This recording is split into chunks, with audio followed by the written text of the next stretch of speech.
Sa isang maliit na nayon sa Cuba, nakatira si Santiago, isang matandang mangingisda. Siya ay kinanda sa kanyang pagiging matapang at matiyaga, ngunit sa loob ng 84 na araw, wala siyang huli.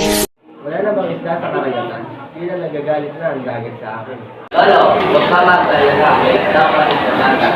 Samahan mo akong bukas at temporary na tayo. Ngumiti na malungkot si Santiago. Salamat, Valerie. Pero mas mabuti matisala na ako. Ayoko ka magpagdito. Nagpumilit si Manalin. Hindi po, Lolo. Hindi na patigas. Samahan mo ako. Makakalit tayo. Sige, Manalin. Samahan mo. Sa 85 araw, naglayag si Santiago kasama si Manalin. Nang makalayo na sila sa baybayin, nakita ni Santiago ang isang malaking marlin.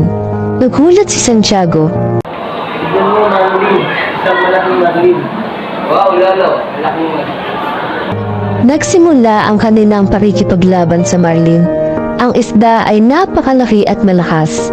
At hindi na si Santiago sa dagat sa loob na walang dalang araw. Ngunit may karangalan at lakas ng loob. Ang kanyang pakikipaglaban sa marlin ay nagpakita ng kanyang pagiging isang tunay na mangingisda. Nakaupo sa kanyang bahay at nakatingin sa dagat si Santiago. Dagat ay malipit.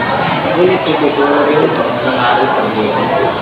At sa kwento ito, natuto tayo na ang tunay na tagumpay ay hindi lamang nakikita sa material na bagay, kundi pati na rin sa ating panloob na lakas at determinasyon.